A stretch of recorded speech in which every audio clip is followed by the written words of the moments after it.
Hello बच्चों, welcome to Rajiv classes. आज हम क्लास 10th का क्वाड्रेटिक इक्वेशन चैप्टर कंटिन्यू करेंगे।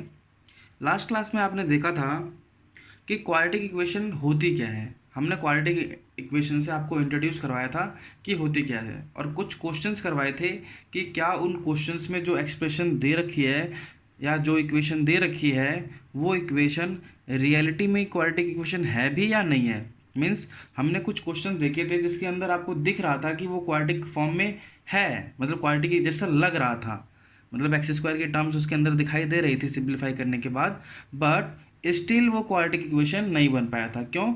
फाइनल जो एक्सप्रेशन हमने सॉल्व करके रीअरेंज करके स्टैंडर्ड फॉर्म से जो कंपेयर करा था, वो कंपैरिजन के बाद उसमें जो एक्स स्क्वायर वाला टर्म था वो नहीं था। क्लियर बच्चों? ये हमने लास्ट क्लास में आपको कवर करवाया था।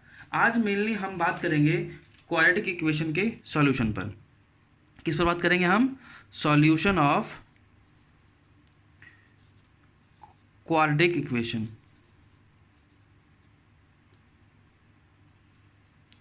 अब क्वाड्रेटिक इक्वेशन को हम सॉल्व कैसे करते हैं, हम इसकी बात करेंगे। जैसे कि मैंने आपको ओवरव्यू में मैंने आपको बता रखा है क्या कि क्वाड्रेटिक इक्वेशन को सॉल्व करने के हमारे पास तीन मेथड हैं। पहला है हमारा स्प्लिटिंग द मिडल टर्म,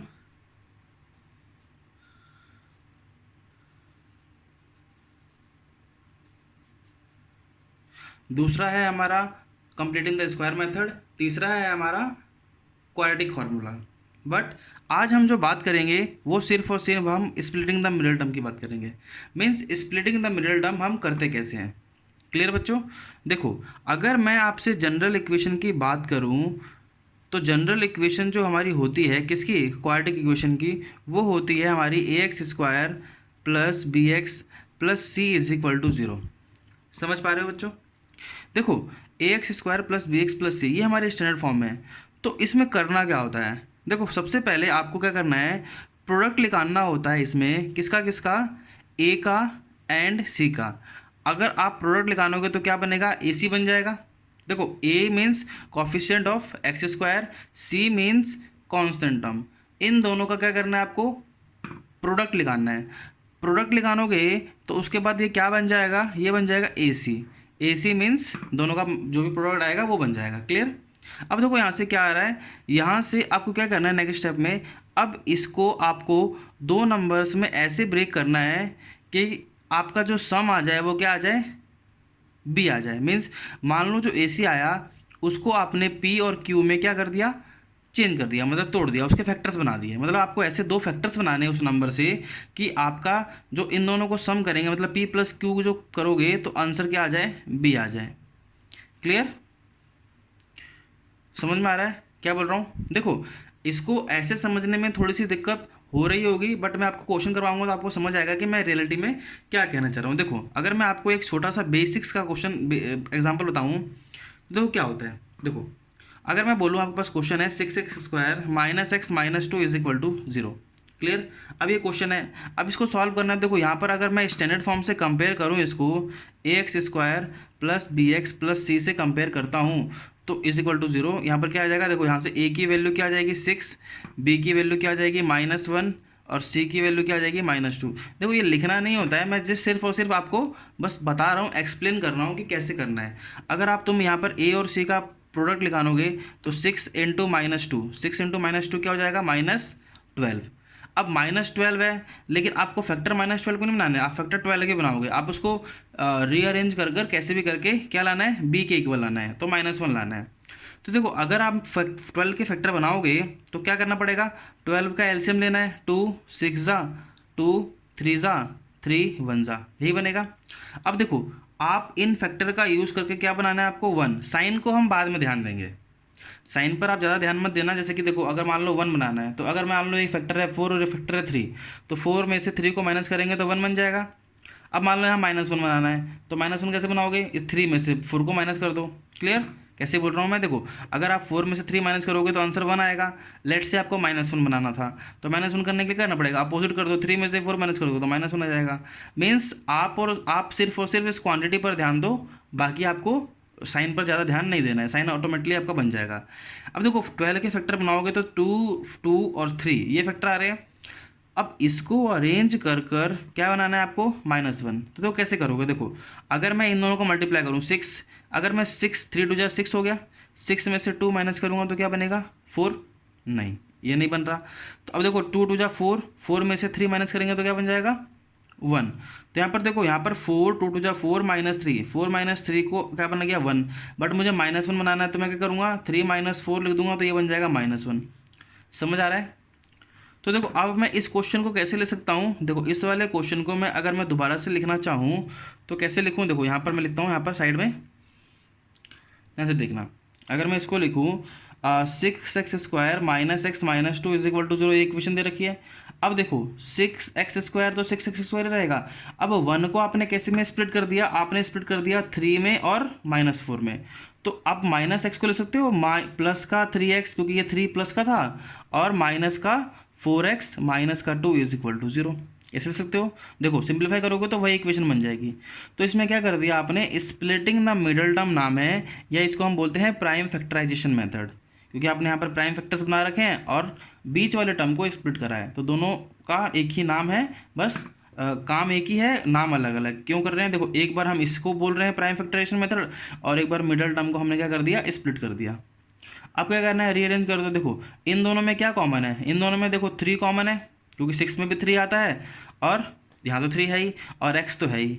यहाँ क्या बचेगा, देखो 3 चले जाएगा तो बचेगा 2x, और यहाँ पर पूरा का पूरा बाहर चला गया तो क्या बचेगा +1। अब देखो इन दोनों में क्या कॉमन है, 2 तो है ही, लेकिन साथ में देखो माइनस भी कॉमन है। तो क्या करना है, -2 कॉमन ले लिया, तो यहाँ क्या बचा, यहाँ बचा 2x, और यहाँ बचा +1 = 0। अब पूरे एक्सप्रेशन में देखो क्या कॉमन है, पूरे एक्सप्रेशन में 2x + 1 कॉमन है, और यहाँ से 3x - 2 कॉमन है = 0। तो अब देखो दो फैक्टर 0 आ गए, दो फैक्टर का प्रोडक्ट 0 है। तो दो फैक्टर का प्रोडक्ट 0 कब हो सकता है, या तो ये 0 हो, या तो ये 0 हो, या दोनों ही 0 हो। अब दोनों को तो, दोनों के बारे में तो मुझे नहीं पता, लेकिन कम से कम बस एक 0 तो होगा ही होगा। तो एक 0 होगा तो हम क्या करेंगे, देखो हम मान लेंगे कि 2x + 1 की वैल्यू 0 होगी, या फिर 3x - 2 की वैल्यू 0 होगी। तो यहाँ से x की वैल्यू आ जाएगी -1/2, और यहाँ से x की वैल्यू आ जाएगी 2/3। समझ पा रहे हो, क्लियर हुआ। देखो ऐसे क्वेश्चंस आपने 9th क्लास में बहुत सारे करे होंगे, क्लियर। अब इसी टाइप पर बेस्ड आपके कुछ अच्छे क्वेश्चंस भी इस पर बन सकते हैं। अब अच्छे क्वेश्चन कैसे, देखो जो ये नंबर आपको दिखाई दे रहे हैं ना, नंबर आपको दिखाई दे रहे हैं, तो वो नंबर जो है वो 2 3 दिखाई दे रहे हैं। देखो 1 2 3 4 ऐसे दिखाई दे रहे हैं। अब इन नंबर्स को वो क्या कर देगा, ये रेशनल नंबर दिखाई दे रहे हैं, मतलब रियल नंबर जो कि आपको पता है, ज़्यादा दिक्कत नहीं हो रही इनको सॉल्व करने में। दिक्कत करने के लिए क्या करेगा, इरेशनल नंबर दे देगा, मतलब रूट में नंबर दे देगा, ठीक है। तो मैं आपको उसका भी एक क्वेश्चन करवा देता हूँ, आपको समझ आएगा कि मैं कहना क्या चाह रहा हूँ, ठीक है बच्चों। देखो अगर मैं आपसे बात करता हूँ इसमें एक क्वेश्चन की, तो क्वेश्चन है मेरा सेम है, फैक्टराइज या find the roots of the equation 3x² -2 √6x +2 = 0। ये इक्वेशन है, clear. This is your question number 2। अब देखो इसमें क्या करना है आपको, 3 और 2 का फैक्टर, 3 और 2 का मल्टीप्लाई करना होगा। तो 3 × 2 क्या बन जाएगा, 6 बन जाएगा। अब 6 को क्या करना है, 6 को ऐसे स्प्लिट करना है कि आपका सम क्या आता है, -2 √6। अब देखो 6 को स्प्लिट करने का सिर्फ और सिर्फ एक ही तरीका होगा, क्या, 3 × 2। बट ना तो तुमको दिखाई दे रहा होगा 3 जो है वो ना तो इससे आ रहा है और ना तो इससे आ रहा है, मतलब 2 + 3 5 आता है, वो भी नहीं बन रहा। 2 - 3 -1 आता है, या फिर 3 - 2 1 आता है, एक ही बात है। अब देखो यहाँ पर आपको हिंट कैसे मिलेगा, देखो हिंट यहाँ पर आपको लाना है √6। अब √6 कैसे मिलेगा, देखो 6 से √6 लाना है, तो आपको पता है ना 6 को आप ऐसे ले सकते हो, √6 × √6 ले सकते हो ना। तो आपके पास दो फैक्टर कौन कौन से आ गए, एक आ गया √6 और दूसरा भी आ गया √6। देखो दोनों को मल्टीप्लाई करोगे तो 6 बन जाएगा, आपको 6 तो बनाना था, क्लियर हुआ। तो देखो क्या करना है इसमें, इस क्वेश्चन में अब देखो √6 और √6 आपको क्या बनाना है, -2 √6। देखो अगर मैं दोनों को ऐड कर दूं तो √6 + √6 क्या होता है, 2 √6। आपको क्या करना है, -2 √6 करना है, तो इसको भी माइनस कर दो और इसको भी माइनस कर दो। देखो दोनों का प्रोडक्ट करोगे तो माइनस माइनस प्लस हो जाएगा, और √6 × √6 क्या बन जाएगा 6, और दोनों का सम करेंगे तो क्या बन जाएगा, -2 √6। तो ऐसे हम थोड़ा क्वेश्चन को थोड़ा सा अच्छा बना सकते हैं। देखो इसको कह सकते हो -√6 -√6x +2 = 0, क्लियर हुआ। देखो this is your rough work. अगर इसको चाहो तो तुम टीचर को शो नहीं करना चाहते तो आप मत करो, कोई कंपल्शन नहीं है इसको सॉल्व कर शो करने का, ठीक है, बट इसको तो करना पड़ेगा, ठीक है।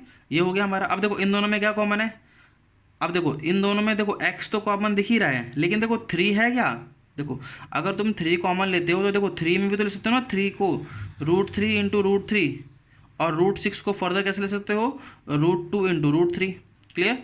ऐसे ये कॉन्सेप्ट आपने 9th क्लास में बहुत अच्छे से पढ़ा होगा, ठीक है। रूट के अंदर अगर 6 है तो 2 इंटू 3 ले सकते हैं। अब यहाँ पर देखो प्रॉपर्टी में पढ़ा होगा √a इंटू √b, तो √a इंटू √b क्या होता है, √a इंटू b, यही होता है ना प्रॉपर्टी में। तो यहाँ पर क्या कर सकते हो, देखो अगर मैं इसमें से √3 कॉमन ले लेता हूँ तो यहाँ क्या बचेगा, यहाँ बचेगा √3x, क्लियर, माइनस यहाँ क्या बचेगा, यहाँ बचेगा √2, बस √2, क्योंकि इन दोनों को मल्टीप्लाई करेंगे तो √6 और x तो पहले मैंने बाहर ले लिया है, माइनस अब इन दोनों में क्या कॉमन बच रहा है, देखो इन दोनों में बच रहा है √2 कॉमन बच रहा है, तो यहाँ क्या बचेगा आपका, माइनस बाहर आ गया तो यहाँ बचेगा देखो √3x प्लस, एक मिनट रुक जाओ, माइनस कॉमन ले लिया तो यहाँ पर भी माइनस आएगा, क्योंकि माइनस माइनस प्लस होता है ना, देखो माइनस ले लिया, यहाँ तो माइनस था नहीं तो माइनस ले लिया तो इसको भी साइन चेंज करना पड़ेगा, यहाँ पर जाएगा माइनस का √2 इज इक्वल टू 0।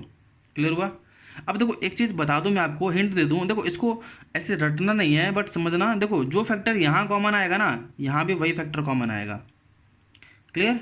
अब कैसे आएगा, क्योंकि देखो अगर यहाँ पर और यहाँ पर फैक्टर कॉमन नहीं आएगा तो आप इसके बाद फिर कॉमन नहीं ले सकते, कॉमन लेने का कॉन्सेप्ट क्या कहता है, दोनों में सेम आना चाहिए। क्लियर। तो यहाँ पर देखो √3x minus √2 into √3x minus √2 is equal to 0। अब देखो दो फैक्टर्स का प्रोडक्ट 0 है, तो दो फैक्टर्स का प्रोडक्ट 0 है तो आइदर ये 0 होगा या तो वो 0 होगा, तो इसका मतलब यहाँ से आ गया √3 माइनस √2 इज इक्वल टू 0, या फिर √3x minus √2 is equal to 0। Clear हुआ। तो यहाँ से क्या आया, यहाँ से आया x is equal to √2 upon √3, और यहाँ से क्या आया x is equal to √2 upon √3। समझ में आया। अब देखो यहाँ से आपके दोनों के दोनों आंसर सेम आए हैं, कोई इशू नहीं है। मैंने आपको पहले ही बताया था कि रूट्स आपके दो ही आएंगे, आइदर दोनों सेम हो, दोनों इक्वल हो, या दोनों कुछ ऐसे हो जिसको आप फाइंड आउट नहीं कर सकते, जिसको हम इमेजिनरी नंबर्स बोलते हैं या फिर नो रियल रूट्स बोलते हैं। क्लियर बच्चों। होप करता हूँ आपको ये कॉन्सेप्ट समझ में आया होगा। क्लियर हुआ। ठीक है। अगर आपको इस क्वेश्चन के बीच में या फिर पीछे जो मैंने समझाया है उसमें अगर कोई स्टेप आपको समझ नहीं आया होगा तो आप मुझे कमेंट सेक्शन में पूछ सकते हैं, मैं उसको आपको दोबारा से समझा दूंगा। ठीक है बच्चों, आज के लिए इतना ही करते हैं, बाकी नेक्स्ट वीडियो में। थैंक यू बच्चों।